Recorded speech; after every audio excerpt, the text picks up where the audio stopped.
Good day, everyone. Today we will talk about some more lies being dumped on our kids in the public schools. Just make sure that you watch the previous videos in this series as they follow on each other. Please subscribe, like and share these videos as much as possible. They tell the kids that they have evidence for horse evolution. This is of course nonsense. They just arrange a bunch of animals in a fictitious order.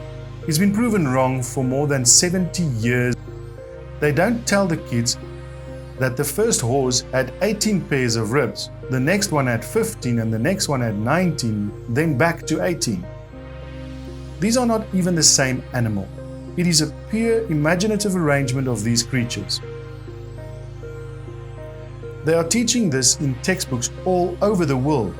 There are quite a variety of horses today, big ones, little ones. Back in 1950, G.G. Simpson, who believed in evolution, said the evolution of the horse family was unintentionally falsified. The evolution of the horse was all wrong. Over 70 years ago, it was proven wrong. It never happened in nature. Why do they keep putting it in the textbooks? They say that the evolution of the modern horse have not held up under close examination. Othniel Marsh made up this whole idea in 1874. He wanted to provide evidence for Darwin's theory. He picked animals from all over the world and put them in an order that he thought that they would look good. It's imagination. Modern horses have been found in layers with and lower than so-called ancient horses. The ancient horse is not a horse at all. It is an Hyracotherium. It is like the hyrax, still alive in East Africa and Turkey today. The ribs, toes and teeth are different on these animals, and in South America they go from 1 toe to 3 toe in reverse order. They are never found in the order presented. The whole thing is imagination. But it is still taught in the books to give the kids evidence for evolution. Dan Hicks wrote letters to the Tulsa Zoo about their display on horse and human evolution. He asked them why they still have the evolution of horses on display. They wrote back and said that they don't have the funding to remove it. Dan went to a sign shop for a quotation on making a sign to say that this display is in error and we will take it down as soon as we have the funds to do so. This sign would have cost him $62. He wrote the zoo and asked when they would like the sign delivered. They just said that they will take it to the board, and then nothing happened. Finally, he drew up a petition and got over 2,000 signatures to get the display removed. When it made the evening news that the Tulsa Zoo was lying to the kids coming through there, the display was gone the next day. Unfortunately, in 2000 or 2001, they put it back up. What is a zoo doing teaching evolution? See, the evolutionists are pushing their agenda at every tax-funded opportunity that they can get. The Peabody Museum at Yale, New Haven, still have the horse evolution on display.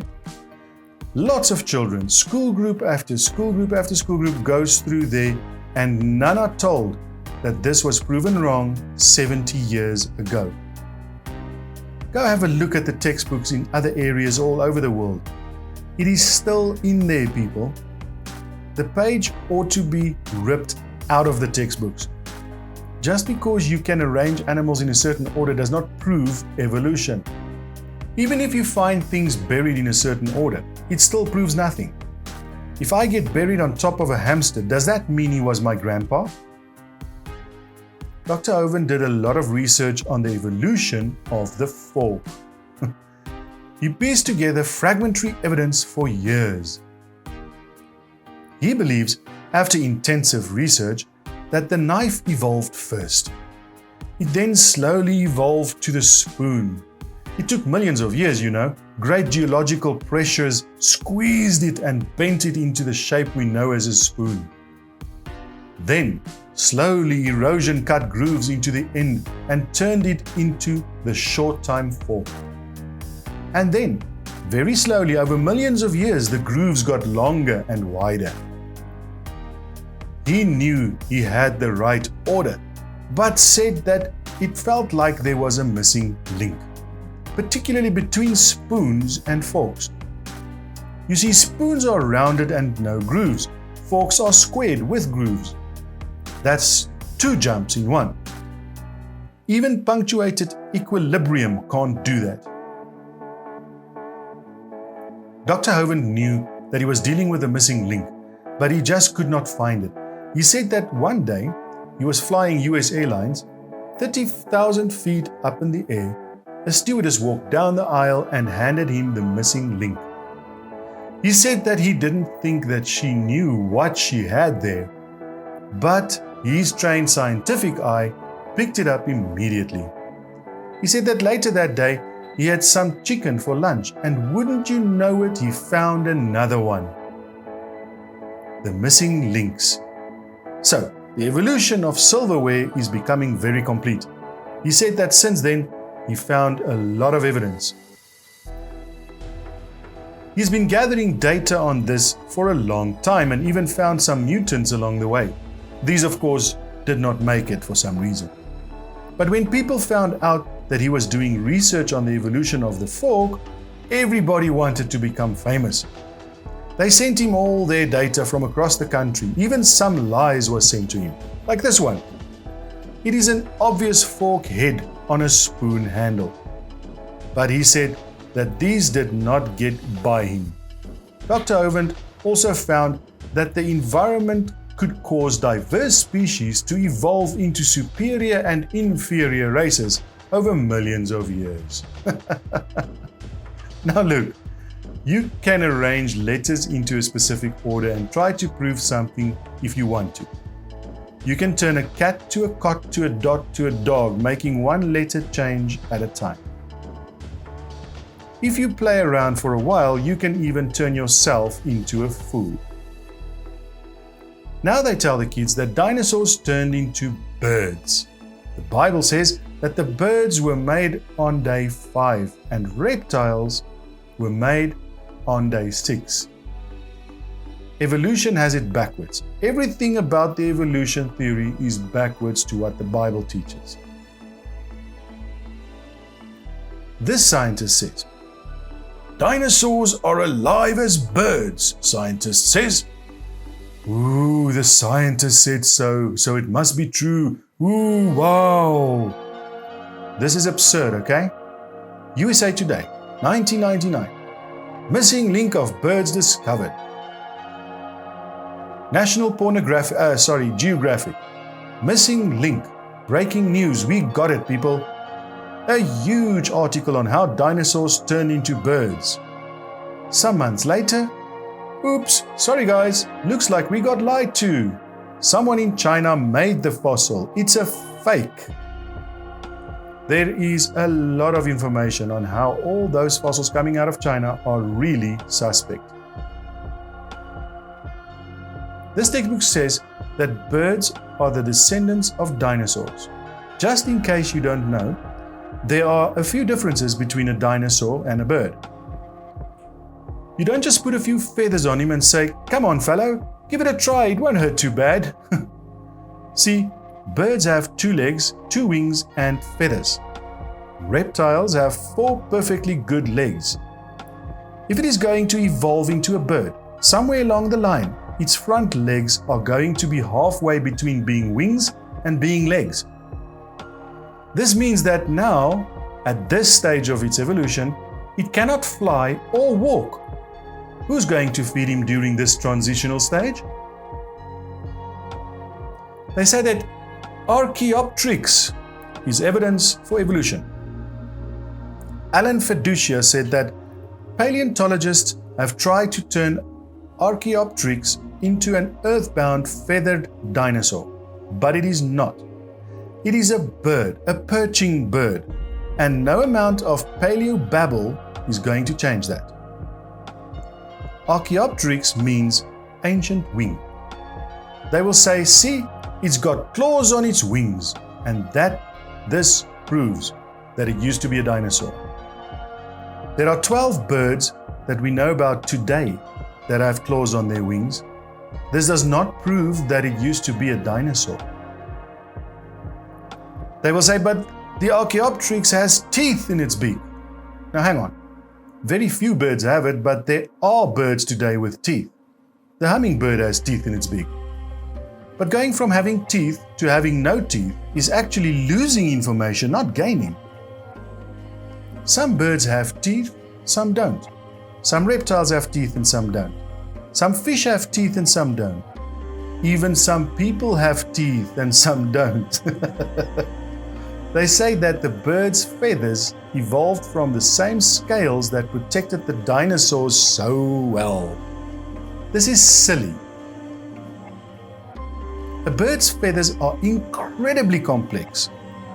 Now, feathers and scales are both made from the same protein called keratin, but that is where the similarity stops. Battleships and forks are both made out of the same metal. That doesn't prove they all evolved from a tin can millions of years ago. Feathers and scales are extremely different.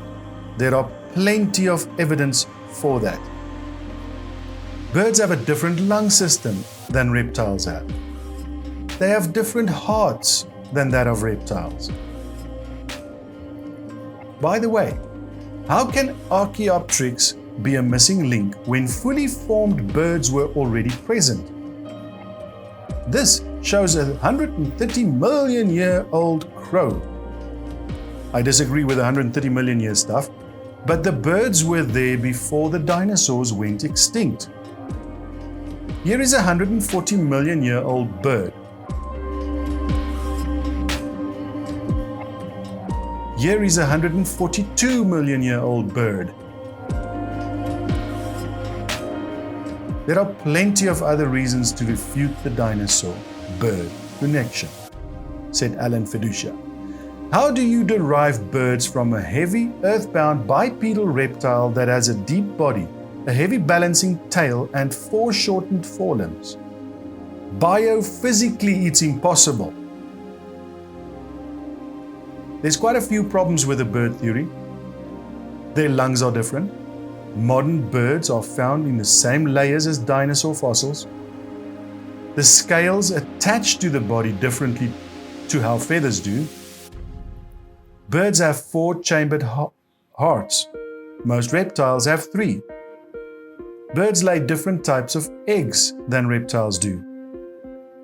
There are thousands of differences.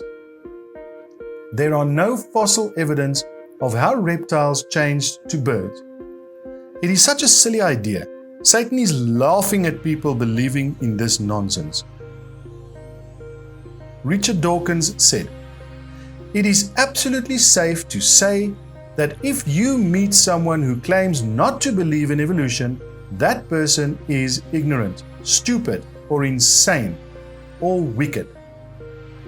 Nice and open-minded fellow, isn't he? Jesus said, "Thou shalt love the Lord thy God with all thy heart and with all thy soul and with all thy mind." You don't have to leave your brain at the door when you study God's Word. "Come now, let's reason together," said the Lord. Unfortunately, this is all we have time for today. Please like, subscribe, and share as much as possible to help my channel grow. Don't forget to leave a donation. Instructions on how to do so will follow. Thanks again, and God bless. Thanks for watching. If you enjoy our videos, please leave a like and subscribe. Don't forget to click the bell icon to be notified of our next video. You can help us create better videos by leaving a donation on Patreon. The link is in the description. Thank you. We hope to see you next time.